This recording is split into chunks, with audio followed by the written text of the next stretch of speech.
La radio de la communauté, nous avons pour invité aujourd'hui Aristide Mobébissi. Alors, bonsoir, monsieur Mobébissi. Bonsoir. Et voilà, vous revenez sur la radio de la communauté, parler de l'actualité congolaise en général. Alors, nous allons commencer déjà par un post de monsieur Ayatonga qui s'insurge contre votre façon d'aborder la question de la médiocrité au Congo. Alors, vous dites que, selon Ayatonga, vous insinuez que tous les Mboshi, je crois, ne sont que des Yaka Noki Noki. Aristide. Oui, mais merci encore de m'avoir posé cette question. Je reviens juste pour éclaircir Monsieur Ayatonga. Je l'ai répondu clairement, sans ambiguïté et sans langue de bois. Je l'ai dit, il a sorti mes propos du contexte. Et j'avais dit, il a fait une interprétation de mon poste, c'était une interprétation scabreuse. Et puis, il n'a pas compris la quintessence de mon message. Laquelle? Et ses propos à lui, Ayatonga, c'était des propos mercantiles. On ne pouvait rien retenir là-dessus. Moi, j'ai dit ceci, je cite et je répète, le maire de Brazzaville, M. Christian Okemba, né à Makwa, dans la forêt équatoriale, est-ce que les citadins congolais sont-ils les incompétents? Bonne chance à monsieur le nouveau maire. Qu'est-ce que j'ai dit de mal? Quand vous prenez le président de la République, M. Sassou Deni, il est né au village. Vous prenez André Obamitou, il est né au village. Vous prenez le nouveau maire de Brazzaville, il est né au village. Plus de la moitié du gouvernement sont tous nés au village. Moi, je me pose la question, est-ce que les citadins sont-ils compétents? Mais mon bébé, si cette précision paraît plus ou moins péjorative, né dans la forêt équatoriale, vous ne voyez pas qu'on peut facilement vous prêter des soupçons à rabaisser même la personnalité de ce maire-là? D'abord, est-ce que vous l'avez connu, ce maire? Bon, connaître, non. Dernièrement sur Paris, quand il y a eu des manifestations de M2NR, de Edgar, bon, vu que c'est nous qui avons l'exclusivité, on essaie un peu de couvrir l'activité. Bon, il était là, et puis point, sans plus. C'est bonjour, au revoir, ça s'arrête par là. Ça s'arrête par là. Être né, si on vous dit que vous êtes né dans une forêt équatoriale, à Makwa, on vous insulte. Si on dit Aristide Mobébissi, il est né à Brazzaville, on vous insulte. La réponse est non. J'ai juste précisé où était né ce maire. Point. Maintenant, si le monsieur est né à Makwa ou je ne sais où, voilà encore monsieur Ayatonga. Tout ce qui a trait à Makwa, il est très sensible. Voilà un monsieur qui prend le départ de monsieur Sassou Deni et qui est dans la même logique que Sassou Deni. Regardez, monsieur Ayatonga, il fait toujours l'apologie du général Moukoko. Moi, j'ai soutenu le général Moukoko, mais je ne suis pas de Makwa. Il y avait un candidat aussi qui était issu comment s'appelle ça, du district là où est issu mon père et ma mère, de l'Ekana, monsieur André Okombi Salissa. Mais je ne l'ai pas soutenu pendant l'élection. J'ai soutenu monsieur Moukoko. Donc ça veut dire que moi, je ne baigne pas dans le tribalisme. J'ai laissé l'Ekana pour aller soutenir un monsieur qui est de Makwa. Je peux soutenir Okombi Salissa. Donc, M. Ayatonga, il doit essayer un peu d'arrêter un peu sa façon de faire. On ne veut plus un Congo là où il y a la division, là où il y a le tribalisme.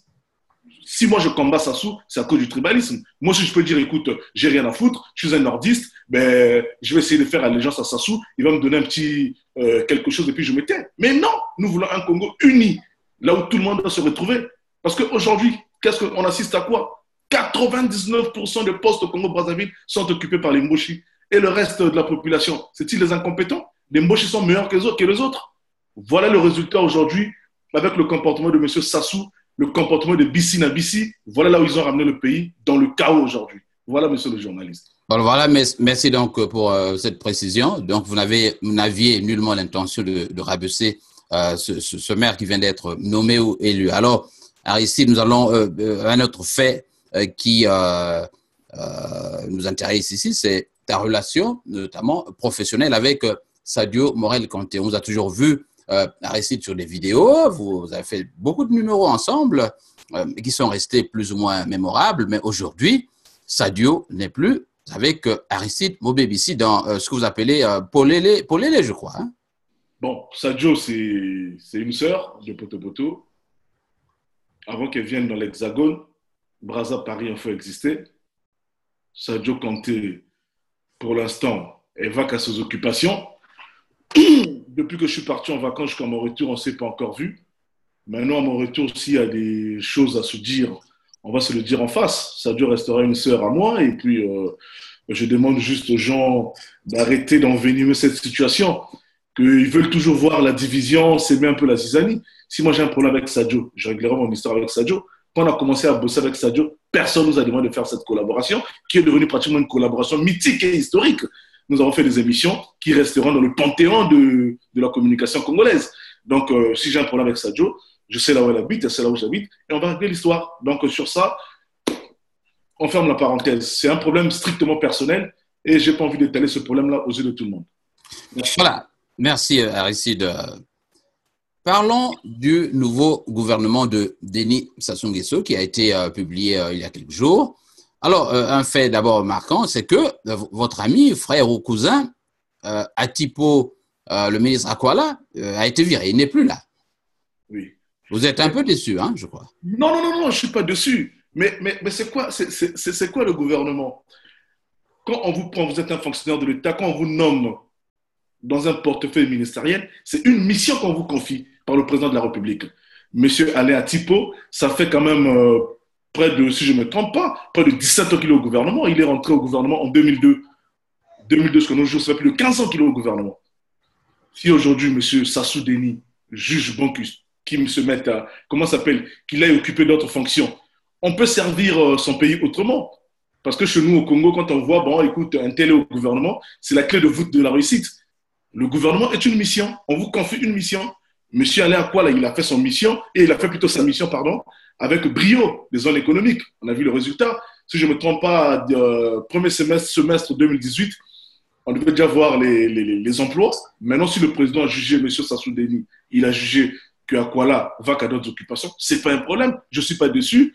J'entends une polémique sur la toile. Beaucoup de gens parlent, oui, ils disent n'importe quoi. Oui, c'est à cause d'Aristide qu'on a viré Alain Akwala. Oui, c'est la question que j'ai bien voulu te poser, Aristide. Est-ce que ta relation avec M. Akwala ne lui a pas attiré des foudres? Parce qu'en même temps, vous faites son apologie comme étant un parent proche, mais vous n'avez de cesse de critiquer ce gouvernement dont il faisait partie. Je commence. Akwala, il est, si je ne me trompe pas, de Makwa ou de Gamboma là-bas. Là. Je ne sais pas, il est originaire d'où. Mais Akwala, tout petit, moi, quand j'étais tout petit au Congo, dans les années 90, Akwala, c'est quelqu'un qui a façonné et qui a fasciné plutôt toute la jeunesse congolaise.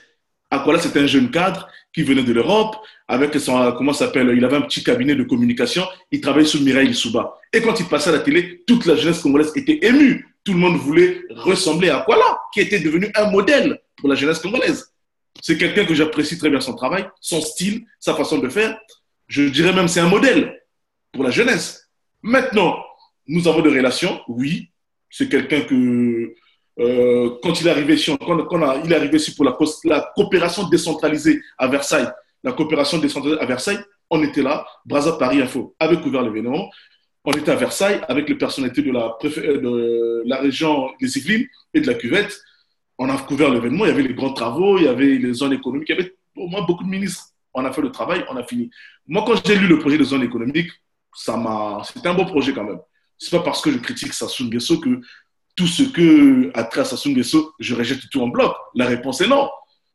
C'était un bon projet. J'ai dit, bon, écoute, moi, je vais appuyer. Pour votre gouvernement, monsieur Akwala, ça fait 2 ans qu'on ne se parle pas, depuis un an et demi, depuis les référendums. Quand monsieur Sassou Denis a dit, bon, il fallait modifier la Constitution, Akwala, un grand frère, il m'a dit, petit frère, il faut appuyer le vieux. Moi, j'ai dit, non, moi, je n'appuie pas le vieux. Le vieux, ça fait plus de 32 ans qu'il est là. Ça fait trop. Vous pouvez prendre sa place ou quelqu'un d'autre. Il ne peut pas être le président éternel du Congo. Moi, je lui ai dit non. Moi, quand j'étais petit, quand il a reçu François Mitterrand, c'est moi qui l'ai attaché le foulard. Moi, j'étais pionnier. Et aujourd'hui, ma fille aînée doit avoir 18 ans. Il est toujours président. Vous pensez que c'est un mérite d'avoir attaché ce foulard? Ben à l'époque, il fallait être quand même parmi les... Tu en parles tous les jours, là. Mais parce que juste pour montrer, j'avais, je crois, 9 ans. Et aujourd'hui, j'ai plus de 40 ans. Il est toujours là. C'est pour montrer l'écart type. Vous imaginez? J'avais près de 9 ans, 10 ans. J'étais à l'école primaire. Et aujourd'hui, j'ai fait mes études, j'ai terminé, je travaille. Il est toujours président. Ça fait trop. Quand j'explique ce foulard, c'est pour montrer que ça fait trop. Voilà. Voilà. Nous avons, je rappelle à ceux qui viennent de prendre l'écoute que nous avons pour invité un collègue, frère et ami, Aristide Mobébi ici de Brazza, Paris Info. Tout le monde est d'accord, c'est ça, non? C'est bien Et ça. puis, il y a aussi le chapeau volé Vérité Polélé Polélé. Et voilà, il y a deux variantes dans ton émission. Alors, Merci. nous allons aborder le problème des législatives avec la rafle du PCT. Vous avez appris, quelle qu'en soit la manière, que le PCT aujourd'hui est majoritaire à l'Assemblée. Alors, qu'en dites-vous? Déjà avec le président, M. Isidore Mvouba. Bon, moi, en ce qui concerne ces élections-là, comme je l'ai dit, je l'ai critiqué fermement, c'est un ramassis. C'est un ramassis des cancres, des incultes, des simbasacs et des médiocres en les envoyant à l'Assemblée. Dis-moi, le Congo, c'est le seul pays où il y a 6 mois, tu étais vendeur au marché et 6 mois plus tard, je te retrouve honorable. Moi, je connais quelqu'un qui était un vendeur de poissons salés, qui est devenu député aujourd'hui. Je ne critique pas les vendeurs. Je ne critique pas les vendeurs, mais il faut un minimum. Le PCT doit apprendre à faire des castings. On en a marre des Yaka Nuki Nuki à la tête des institutions. Donc voilà. Ils pouvaient prendre des petits gamins de 23 ans, 24 ans. Ça ne me dérange pas du tout. Il faut renouveler la classe politique. Ça fait 3 ans, je le clame haut et fort, on doit renouveler les institutions et la classe politique. On en a marre de voir à la tête de nos institutions des octogénaires. On en a marre. Donc, c'est bien beau qu'ils ont renouvelé. Mais avec qui? Les anciens vendeurs du marché? Avec les anciens Simbasak? Avec les cireurs de pompe de Kiki? C'est ça? Mais vous n'avez pas généralisé la chose comme telle, puisque vous avez là-dedans des gens formés, des cadres quand même, Aristide. Franchement, des cadres parmi les nouveaux députés qui sont là, j'en connais très peu. Il n'y en a pratiquement pas. Ça, avec des CV truqués. Oui, c'est des cadres avec des CV truqués. Alors, donc pour vous, que peut-on attendre? Je sais que la réponse est évidente pour vous. Rien de bon à attendre de ce Parlement. Mais il n'y a rien à attendre de ce gouvernement et de ce Parlement. Dis-moi je ne cite pas les noms, de peur de leur faire la publicité gratuite. Des petits qui sont là, ils sont capables d'écrire des textes de loi, de faire des amendements, des propositions de loi. Ils sont capables. Mais vous avez les Isidore Mvouba. Mais Isidore Mvouba, on en a marre aussi de le voir. Vous avez les Kinyumbi Kiambungu. Vous ne les connaissez pas, ceux-là? Tous ces vieux-là, on en a marre de les voir. Ils doivent passer le relais à la jeunesse. Isidore Mvouba, c'est toujours les mêmes. Quand tu vois, il y a 30 ans en arrière, ils étaient toujours là. 40 ans en arrière, ils étaient toujours là. On en a marre. Donc, même parmi ces petits branleurs qu'on a recrutés là, il ne peut pas en faire un président de l'Assemblée nationale. Donc voilà, pourquoi toujours les mêmes? On prend les mêmes et on recommence, on prend les mêmes et on recommence. Voilà. Et raison pour laquelle le pays n'avance pas. Nous sommes toujours dans la décadence et dans la débandade. Alors, nous avons là deux institutions. D'un côté, le gouvernement, le nouveau gouvernement, et puis de l'autre, le Parlement, souffrant des négociations avec le FMI. Pensez-vous que ces institutions sont les mieux placées à accueillir cette mission? Je vous informe que dans quelques jours, le FMI sera à Brazzaville, commencer à finaliser les négociations avec le FMI.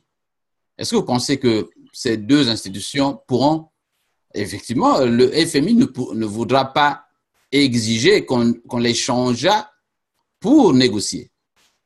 Mais bon, le FMI voudra négocier avec ce qui est là déjà.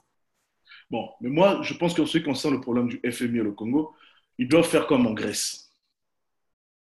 En Grèce, quand le FMI est arrivé pour injecter de l'argent, il a demandé une légitimité politique. C'est quoi la légitimité politique? Il faut refaire les élections. Il y a des anciens candidats à l'élection présidentielle qui sont emprisonnés. Libérer les prisonniers politiques, organiser un vrai dialogue, organiser une commission indépendante, une commission électorale indépendante. Ce n'est pas une commission électorale Madine Bouka, on lui dicte les résultats, je ne sais pas, tard dans la nuit avec un pistolet au dos. Non, on veut une institution indépendante. Et le FMI, à partir de là, pourrait injecter de l'argent. Ils vont donner l'argent à Sassou pour qu'il aille faire encore la guerre dans le pool, tuer les frères qui sont dans le pool. On va lui donner de l'argent pour encore prendre cet argent empoché, mettre cet argent dans les paradis fiscaux. La réponse est non. Moi, je demande clairement au FMI, avant d'injecter de l'argent dans ce pays, et puis, revenons-en, les excédents budgétaires, pendant plus de 10 ans que Sassou se vantait, ils sont où? L'argent des générations futures, que Sassou parlait à, je ne sais pas, 13 000 milliards en Chine, cet argent-là, il ne peut pas le reprendre pour injecter au pays. Donc, moi, je demanderai au FMI de ne pas injecter de l'argent au Congo. S'il faut prendre cet argent, afin qu'eux viennent acheter des montres ici, des appartements, 1 million d'euros aux États-Unis, M. Bouya. Non, l'argent qu'ils ont caché dans les paradis fiscaux, il faut reprendre cet argent-là, réinjecter ça au pays. Donc moi, je demanderai au FMI, si vous injectez de l'argent, il faut un gouvernement d'union nationale. Dans quelles conditions pensez-vous que votre exigence peut se réaliser à court terme? Mais le FMI, ils n'ont qu'à prendre l'exemple de la Grèce. En Grèce, qu'est-ce qu'ils ont fait? Ils ont demandé une légitimité politique. Ils ont organisé de nouvelles élections. C'était qui? Le Pademos, je ne sais pas quel parti qui avait remporté ces élections. Et c'est à eux qu'on a donné de l'argent. On ne peut pas prendre l'argent et redonner à Denis Sassou Nguesso, ça fait 40 ans qu'il est à la tête du pays. Et à chaque fois, il ramène toujours le pays en ruine et à la faillite. La réponse est non. Donc, il faut une vraie négociation avec des vrais acteurs politiques. Une question Aristide, une question de curiosité. Est-ce que dans les milieux parisiens, vous côtoyez ces autorités-là de l'opposition? Est-ce qu'il y a une action concertée en direction du FMI? Est-ce que vous connaissez des gens qui sont allés là-bas dans ces bureaux discuter directement avec ces autorités du FMI? Bon, dernièrement, il y avait une réunion qui était sur Paris. Ils ont signé une charte qu'ils devaient envoyer au FMI. Je n'étais pas convié. Et puis, j'ai vu une marche aussi aux États-Unis, là où il y avait plein de Congolais. Oui. Je ne sais pas, près de 10 000 Congolais qui sont allés du FMI. Je ne sais pas la suite. Est-ce que vous pensez que tout cela peut influencer la décision du FMI? Mais il faut faire pression sur un gouvernement qui est complètement illégal, sur un gouvernement qui n'a jamais gagné les élections. Monsieur Sassou Nguesso a eu 8%, il faut le préciser. Il n'a jamais gagné l'élection. Le gagnant des élections, c'est monsieur le général Moukoko. Et lui, il l'a mis en prison et il s'est imposé par la force. Donc, le FMI ne peut pas négocier avec un gouvernement qui est illégal. Ce n'est pas possible. Le pays, donc, dans l'hypothèse de ces négociations, puisque je sais que ces négociations vont se tenir avec le gouvernement que nous avons sur place. Oui, illégal. Pensez-vous, Aristide, que le FMI pourra pour autant aider le Congo à sortir de cette crise criarde, j'allais dire? Mais qu'est-ce qui est à l'origine de cette crise? Qu'est-ce qui est à l'origine du marasme économique actuel du Congo-Brazzaville? Ce sont ceux qui sont au gouvernement, M. Bouya, M. Ndongo, Christelle Sassou Nguesso et toute la marmaille qui suit par la suite. Ce sont eux qui ont pris l'argent du peuple, qui sont allés mettre dans leur compte. Christelle Sassou, il est où aujourd'hui? Il est ici à Paris. Il est retenu ici par des juges du pôle financier. C'est une information que vous nous donnez? Ce n'est pas une information, c'est connu de tout le monde. Même s'ils ont voulu masquer l'information, ils ont voulu étouffer. Demande-leur, ceux qui sont au Congo. Le 15 août, M. Christelle Sassou était où? Nouvelle Assemblée, il est élu député, il était où? Et jusqu'à présent, il est passé où ce monsieur? Ce monsieur est dans la banlieue parisienne avec un bracelet électronique. Il est là, il ne peut pas sortir de la France tant que la situation n'est pas élucidée. Voilà, Aristide Mombébissi, Brazza Paris Info. Nous savons également que le père, donc le président de la République, est à Oyo. C'est ça, parce que j'ai lu quelque part sur l'un de vos posts et tout le monde le sait. Est-ce pour juste les vacances? Non, ce n'est pas pour les vacances. Parce que d'habitude, dans les années passées, ils nous habituaient à quoi quand tu prenais ces vacances? Ils partaient en Espagne, à Marbella, distribuer l'argent aux retraités espagnols qui ont leur argent. Pendant ce temps, les retraités congolais au Congo, ils n'ont rien. Là, actuellement, ils accusent, je ne sais pas, 2 ans d'impayés. Si M. Sassou n'est pas venu à Marbella cette fois-ci, c'est parce qu'il a peur de se faire arrêter comme son fils qu'on a appréhendé à Paris. Voilà la raison. La vraie raison, c'est celle-là. Est-ce qu'on peut parler de ta contrée, notamment de ton village? Vous êtes de Lekana, je crois, Aristide Mombébissi? Lekana ou Gamboma? Lekana. Voilà, de Lekana. Parle-moi un peu de Lekana, notamment l'organisation, le développement de cette ville. Sérieux, mon frère, je n'ai jamais été au village. Vous n'y avez jamais été? Je n'ai jamais été à Lekana. Juste, je n'ai jamais été. J'entends parler, mais je n'ai jamais été. Donc, je ne peux pas vous dire quelque chose que je ne connais pas. Est-ce qu'il y a de votre part quelques gestes qui montrent que vous avez un cœur pour ceux qui sont à Lekana et qui vous écoutent en ce moment? Bon, mais il y a le nouveau député Ghislain Galibali. Il y a un ami qui l'a soutenu, Gali Sika. J'ai vu les posts, j'ai vu ce qu'il est en train de faire. Et puis, c'est un jeune député. Bon, malgré au début, je l'ai critiqué parce que son père fut député aussi dans la même circonscription, monsieur Lambert Galibali. Et lui, c'est son fils. Bon, c'est cette politique-là qu'on essaie un peu de combattre. Parce que Sassou, qui est président, qui veut laisser la place à son fils. Tister Chikaya, qui était ministre, qui a laissé sa place à son fils. Kolela, pareil, le père, il est décédé, ce sont les fils. Et ainsi de suite. C'est ça que nous voulons combattre aujourd'hui. C'est cette politique-là que moi, je combats. Parce qu'aujourd'hui, M. Sassou, son père était qui? Il était je sais pas, un paysan. S'il est arrivé là où il est, c'est la République qui a fait de lui ce qu'il est aujourd'hui. Donc nous ne voulons plus la République des copains-copains, la République des fils d'eux. Nous ne voulons plus de ça. Celui qui mérite, il a sa place. Donc M. Ghislain Galibali, bon, chapeau, c'est le député de l'Ekana, mais vu que son père était déjà député dans la même circonscription, dans la même contrée, ça me gêne un tout petit peu. C'est comme si c'était une affaire de famille. Voilà, Aristide, j'ai une question de curiosité. Je t'ai suivi avec beaucoup de plaisir tout récemment avec notre frère, la toute récente vidéo avec Guima Fimba. Guima Fimba, voilà. Oui. Bon, je constate que pendant tes interviews, ça c'est une curiosité, tu n'as de cesse de prêter des mots à tes invités, au point de compléter ce qu'ils éventuellement ne veulent même pas dire. Ben, écoutez, alors, tu te définis, je n'ai pas fini. Allez-y. Tu te définis comme le journaliste pendant l'interview ou l'activiste? Non, pendant l'interview, je me définis comme étant le journaliste. Comme étant le journaliste. Mais ça dépend. Si le monsieur, mon invité, il y a peut-être, il lui manque un mot, je peux lui rajouter le mot. C'est ce qu'on appelle la complémentarité. Et deux fois, les gens du PCT m'accusent de prendre position des fois dans mes interviews. Tu oublies carrément qu'il y a l'invité, et puis pour une minute, tu peux commencer à bombarder sur... Mais c'est ça, vérité pour l'élé. Il n'y a pas de limite. Donc, s'il faut taper sur quelqu'un, tape. Parce que si aujourd'hui le gouvernement congolais faisait bien, on ne devait pas parler. Mais ils sont dans l'échec, ils sont dans un fiasco total. Donc, raison pour laquelle M. Sassou lui-même, c'est lui-même lui qui nous a pris ça. Lorsque la Constitution est violée, les démocrates doivent se lever. Et aujourd'hui, nous, on se lève, il veut maintenant nous empoisonner, il envoie maintenant des gens pour nous faire du mal. Donc, déjà, il ne respecte même pas sa parole. Et même ici, les gens, ils sont déçus de lui parce qu'ils disent que non, c'est un papy qui est bandit. Ici, s'agissant de la communauté congolaise, notamment de France, est-ce que vous pensez qu'aujourd'hui, vous avez pu assainir vos rangs et il n'y a plus de soupçons dans cette communauté parce qu'il y a quelques mois, les gens pensaient qu'il y avait des transfuges, des troubles faits qui venaient juste pour déstabiliser l'action de l'opposition en France. Que pensez-vous de cette opposition? Est-elle effective à ce jour? Bon, pour l'histoire d'opposition, parce que les gens, ils doivent pas faire d'amalgame. Parce qu'il y a certaines personnes qui sont dans la confusion. Ils confondent la politique et les amitiés. Moi qui vous parle, j'étais à l'école avec les enfants de M. Sassou Deni. Stella Monsad Sassou Nguesso, qui est maire de Kintélé, député maire, c'est une amie, on était à l'école avec elle. Comment s'appelle l'autre là? Carole, là. J'ai oublié son nom là. Carole, je sais pas quoi, là, Sassou Nguesso, là. C'est une amie. On faisait le cours d'anglais avec elle. Même bon. Si on se voit aujourd'hui avec eux dans la rue, mais on va d'abord se parler, on va rigoler, on va parler des souvenirs du passé. Mais quand les gens de l'opposition te voient avec Andrea Sassou Nguesso, ah, ça y est, Aristide, c'est un collabo. Non, c'est d'abord des amis. C'est d'abord des amis. Donc, on peut se voir, on peut manger, on peut boire. Je leur prends toujours l'exemple ici en France. Monsieur Mélenchon déjeune souvent avec Monsieur Guéant. Mélenchon est de la gauche, Guéant est de la droite. Monsieur Juillet, qui est de la gauche, avec François Fillon, c'est des grands amis, ainsi de suite.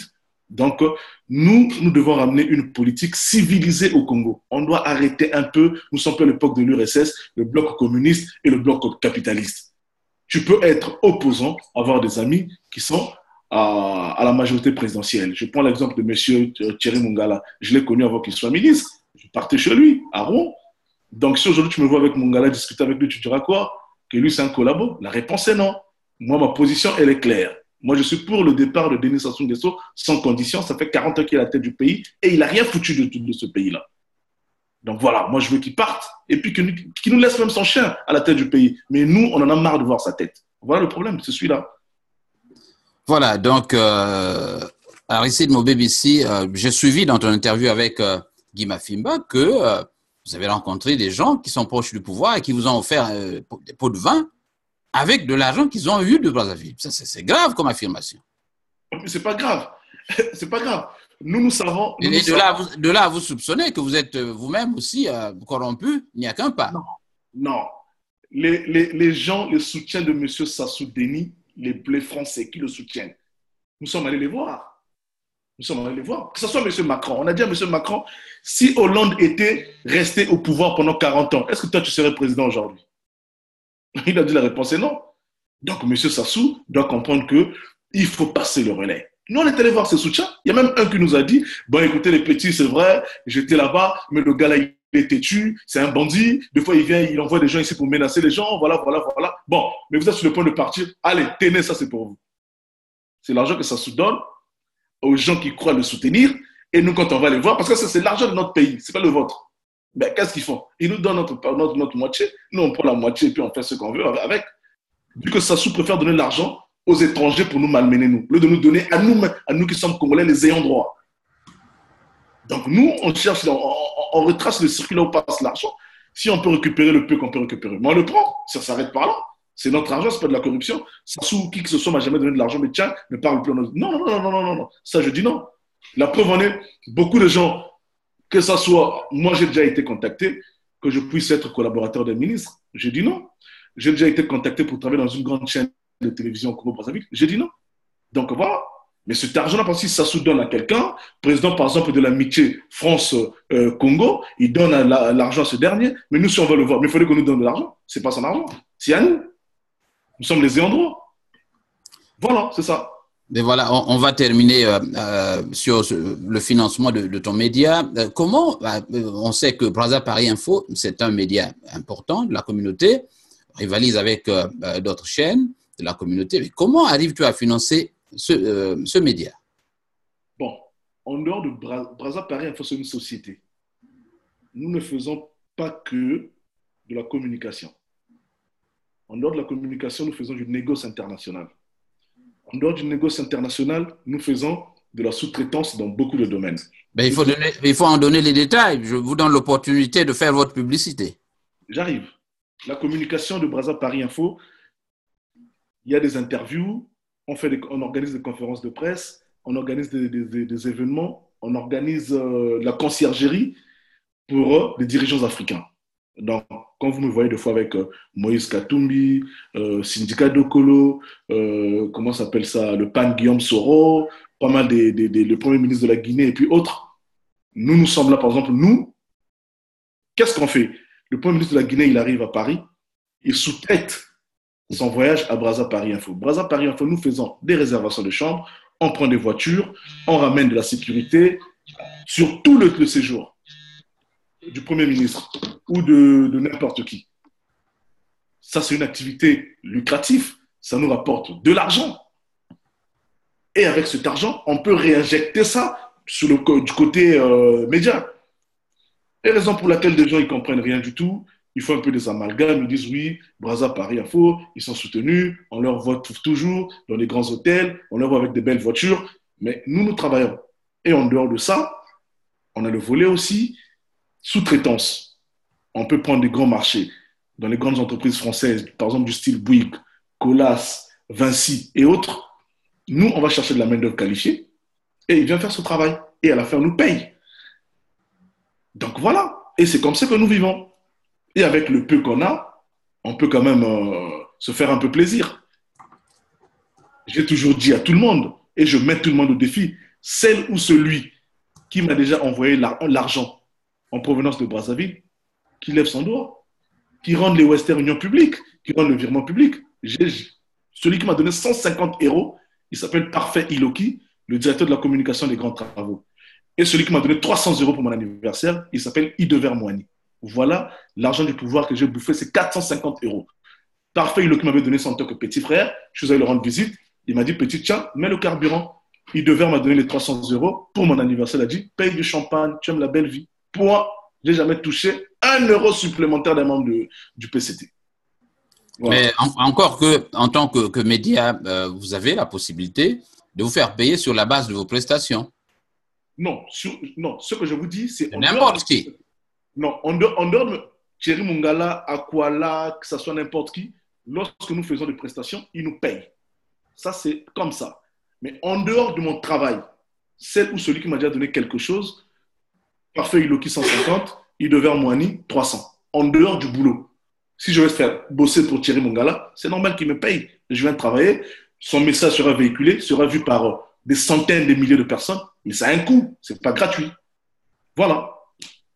Alors, Brazza Paris Info, le prochain numéro sur Aristide Mobébissi et Brazza Paris Info, c'est qui? Bon, là, je suis encore en vacances, je rentre demain sur Paris. On va voir, on va faire les rentrées politiques d'abord des Congolais de la diaspora. Après, je suis en train de négocier une interview avec Brigitte Macron. D'ici la fin de l'année, je pense que ça devrait aller. Et puis, on va essayer un peu d'aller plus vers l'international. Parce que vérité, Polélé nous apporte que des soucis avec les gens de Brazzaville. Quand on parle, après, c'est des coups de fil. Ils vont mettre la pression à ma mère, à tout le monde. Bon, bref, on va essayer un peu d'atténuer un peu ça. On ira plus vers l'international. Voilà, Brazza Paris Info, Aristide Mobébissi, Vérité Polélé.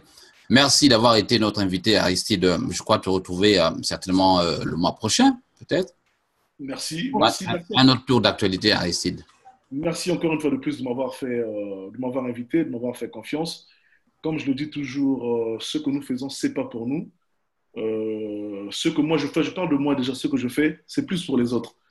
J'ai à peu près l'essentiel, je peux manger tous les jours, être un peu propre, payer, rembourser mes crédits.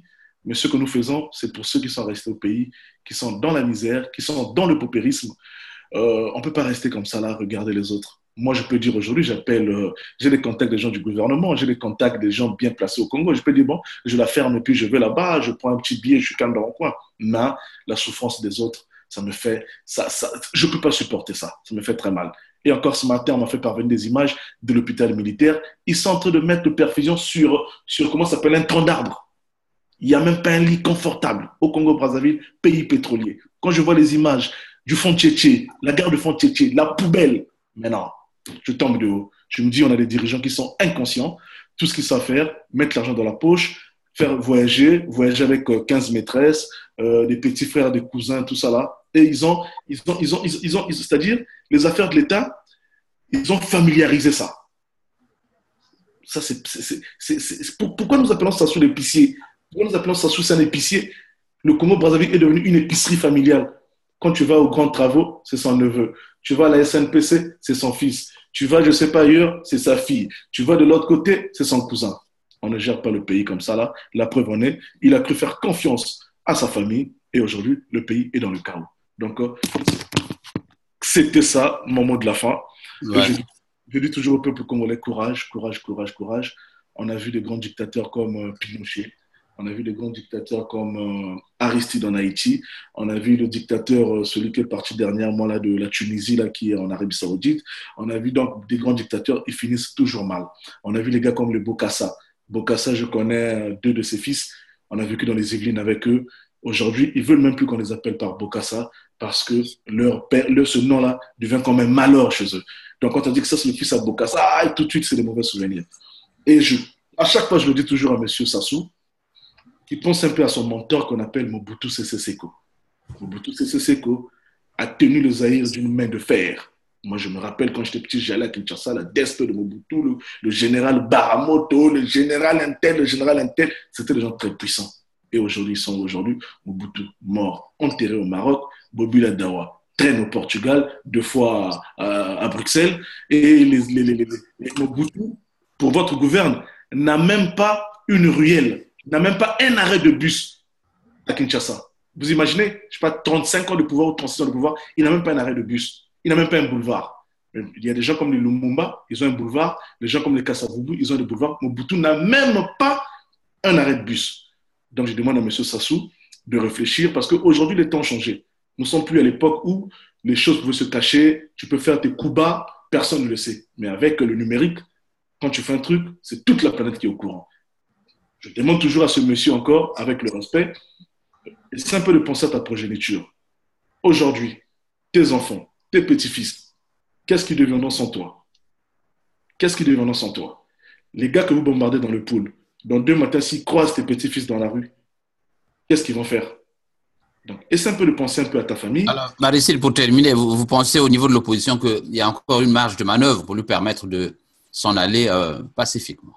Mais on a toujours demandé à M. Sassou de sortir par la grande porte, de sortir par la grande porte. on va lui garantir ses intérêts, on va lui garantir sa place, et sortir par la grande porte. Mais s'il ne veut pas sortir par la grande porte, il sortira par la petite porte. Et là, ça sera pas bien pour lui. Lui et sa famille et son clan. Voilà. C'était donc Aristide, merci. Aristide, bonne journée. Merci, à très bientôt. Au revoir. Bye.